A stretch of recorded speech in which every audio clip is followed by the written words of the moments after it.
Información inmediata.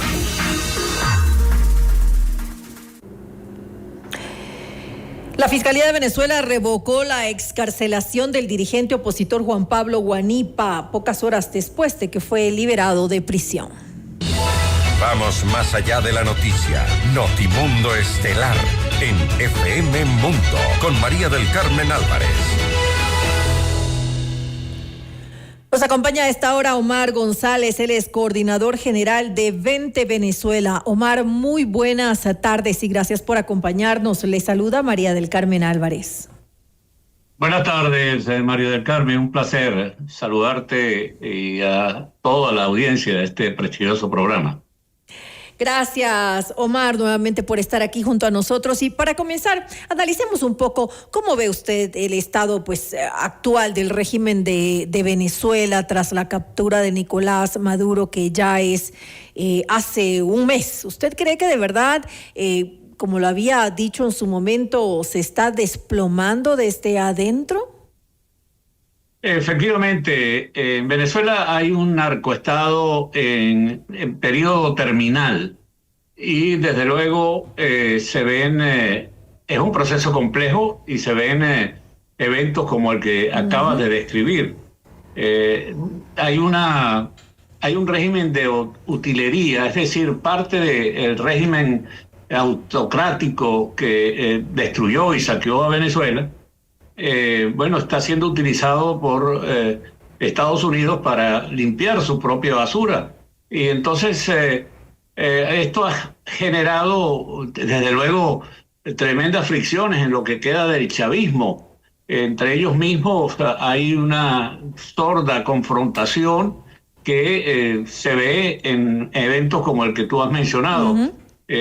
Delcy Rodríguez, quien funge de interina, libera a parte de los presos políticos que están llenos las cárceles de Maduro, y Diosdado Cabello, quien funge como ministro de Relaciones Interiores, captura a uno de los dirigentes fundamentales de este proceso opositor. Justamente esto es una pregunta que nos hacemos todos. Esta transición que supuestamente se está dando en Venezuela, sin embargo, vemos todavía a estos personajes, usted lo acaba de mencionar, a Diosdado Cabello, o también lo vemos a Vladimir Padrino, personajes nefastos que han estado durante toda esta época de Nicolás Maduro, del chavismo. ¿Qué decir ante esto? ¿Qué pasa con ellos? ¿Van a salir?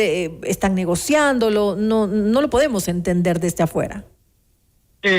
Son transiciones complejas. Estados Unidos, desde luego, es nuestro primer aliado, el primer aliado de la oposición en Venezuela. No de la oposición, porque somos gobierno. Al fin y al cabo hubo unas elecciones en Venezuela el 28 de julio del año 25, en la que Edmundo González Urrutia, apoyado por María Corina Machado, el Premio Nobel de la Paz, arrasó. Pero en todo caso, estas mismas transiciones han sido muy complejas. Aquí mismo en el continente tenemos el caso de Chile, por ejemplo, cuando estaba Pinochet al frente del gobierno, después de haber perdido el referéndum, tuvo que negociar con la oposición. Él se quedó como comandante del ejército vitalicio, designó a dedo a algunos senadores en Chile y ahí comenzó el proceso de democratización de ese país. Lo mismo sucedió en España después de la muerte de Franco. El rey tuvo que negociar metiendo a algunos miembros del franquismo en el gabinete y con Suárez al frente del Ejecutivo. Y hay casos como en el Medio Oriente, que después de haber utilizado la fuerza para desalojar a los tiranos, pues entraron en un periodo de caos y anarquía y luego se han entronizado, como es el caso de Irak, el propio Siria, regímenes todavía peores que las dictaduras que han sido desalojadas. Estados Unidos parece haber aprendido la lección y quiere un proceso para, en primer lugar, estabilizar esos focos de resistencia que se podrían generar en el país, y esto, a juicio nuestro, debe ser un periodo muy corto, porque el pueblo venezolano no resiste, no aguanta, no metaboliza, no acepta que uno de los cómplices de esta tragedia que ha vivido el pueblo venezolano, como es Delcy Rodríguez y su hermano Jorge Rodríguez, estén al frente del Poder Ejecutivo y del Poder Legislativo respectivamente. Eso es poco entendible, sin lugar a dudas. Pero ¿qué tan cerca estamos de una verdadera transición democrática? Usted dice que el pueblo venezolano no puede esperar mucho, pero ¿hay garantías realmente para ir a nuevas elecciones dentro de una verdadera democracia? El propio presidente Donald Trump, así como también su secretario de Estado, Marco Rubio, ha expresado, ha dibujado una hoja de ruta que consiste en 3 pasos: estabilización, recuperación y nuevas elecciones. Esto debe producirse este año. Esto no necesariamente tiene que ser un paso tras otro, sino que van simultáneamente. En el caso de la estabilización, es mediante este proceso de que ellos mismos se enfrenten, se destruyan, como está sucediendo en Venezuela. Luego, simultáneamente, está una recuperación económica que ya se comienza a ver en Venezuela. Cientos de miles de millones de dólares están siendo invertidos, sobre todo por empresas petroleras en nuestro país. La zona oriental, por ejemplo, ya en la mañana de hoy señalaban que había aumentado a solo una zona del país en 1 millón de barriles diarios de petróleo. Esto de dinero no entra a las arcas de Venezuela, sino que se creó un fideicomiso en Qatar para ser utilizado precisamente para salir de la crisis humanitaria catastrófica que vive Venezuela. Ya desde hace una semana, más de 50 millones, de barriles de petróleo salieron de Venezuela hacia Houston, en los Estados Unidos, para ser refinados en la costa este de los Estados Unidos. Y las inversiones en refinerías, en oleoductos, en pozos, en taladros, están generando una especie de recuperación rápida del salario, de fuentes de empleo, sobre todo en las zonas petroleras de Venezuela.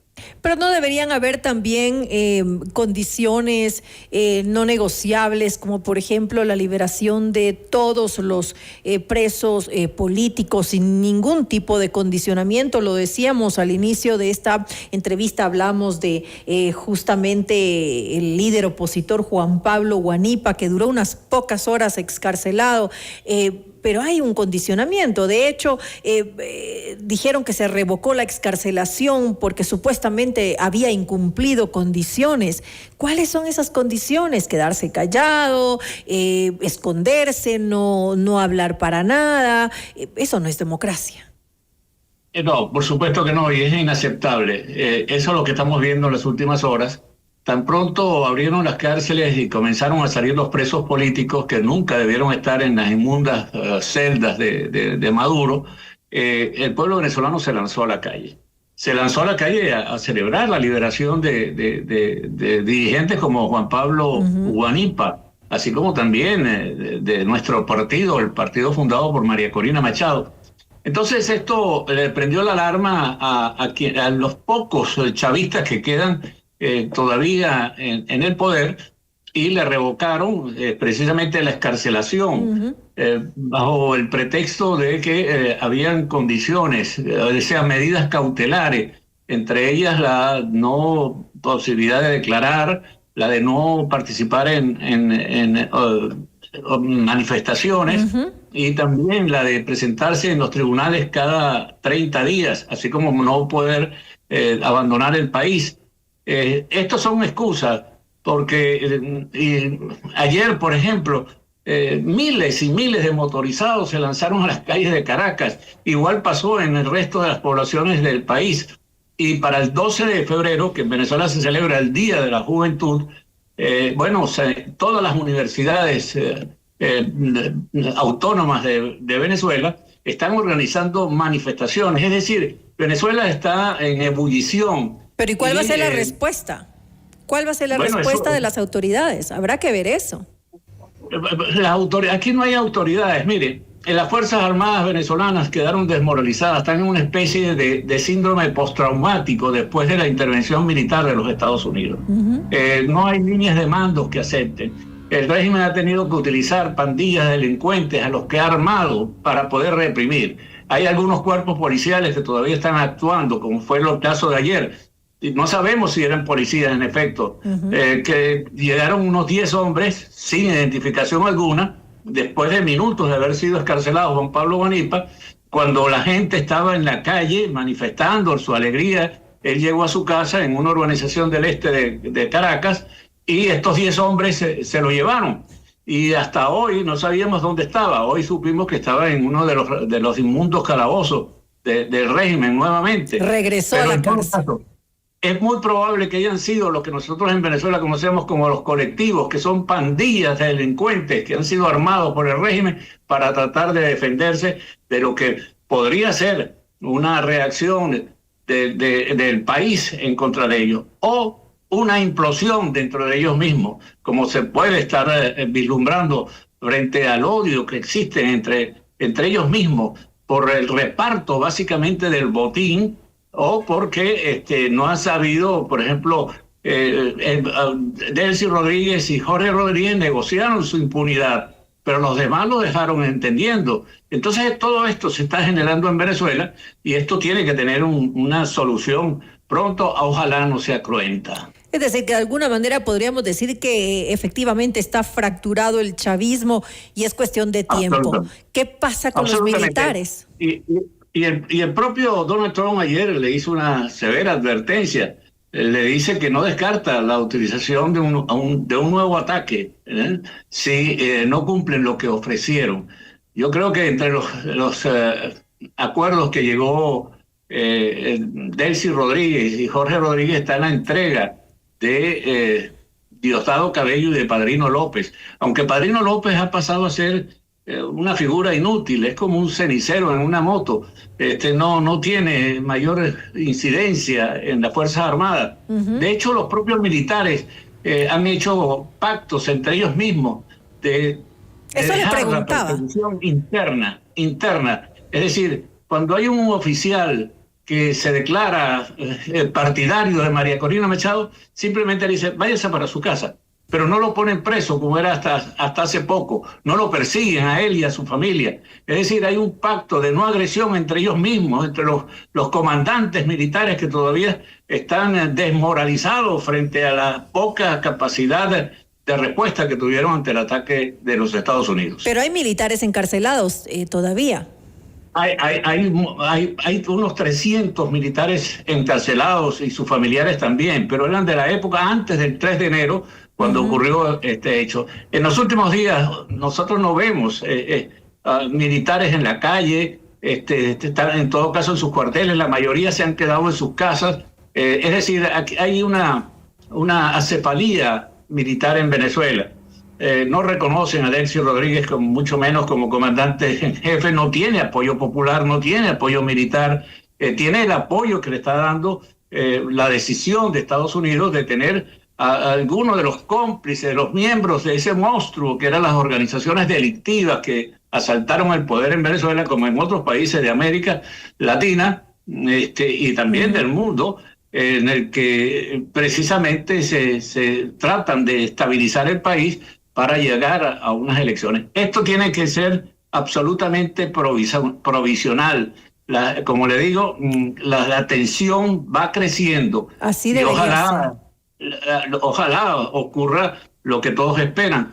Si que Delcy Rodríguez llega a un acuerdo para que se vaya del país a disfrutar del dinero robado, bueno, que se vaya, pero que deje en paz a los venezolanos para iniciar la reconstrucción y que respeten las elecciones, la voluntad del pueblo venezolano, o llamen a unas nuevas elecciones, que es lo que el pueblo venezolano exige y necesita. Así es, ese debería ser el camino. Ya para finalizar esta entrevista, Omar, ¿cómo ve usted el papel de María Corina Machado en todo esto? ¿No parece ser la figura central? ¿No cree que de alguna manera se ha opacado un poco su liderazgo? Al contrario, si Venezuela hay unas elecciones en este momento, más del 90% de los venezolanos votarían con las dos manos. por María Corina Machado. Es la única opción visible. En este momento está acá en Washington, ha tenido reiteradas reuniones, no solamente con el presidente Trump, con el secretario Marco Rubio, con el secretario de Energía, con el secretario del Tesoro, también con senadores y diputados, ha ido a la OEA. Hoy precisamente inició el periodo de la Comisión Interamericana de los Derechos Humanos y la invitaron a ella para que diera apertura a este importante proceso en el cual, se dibujan claramente la tremenda crisis que vive Venezuela. Por el contrario, María Corina Machado, y en los Estados Unidos el tema de Venezuela es un tema de primerísima importancia. En los periódicos diariamente las primeras páginas se refieren a las declaraciones de María Corina Machado en los Estados Unidos. Y ella, como nosotros, todos los que estamos fuera, exilados, desterrados de nuestra patria, lo que estamos esperando es el momento adecuado para regresar a nuestro país, para desalojar definitivamente y ojalá para siempre al chavismo del suelo venezolano y comenzar nuestra recuperación como nación democrática y libre, como siempre debimos ser. Que así sea, pues entonces para nuestros hermanos venezolanos, mejores días en el futuro. Gracias a Omar González, coordinador general de Vente Venezuela. Usted está escuchando Notimundo. Periodismo objetivo, responsable y equitativo.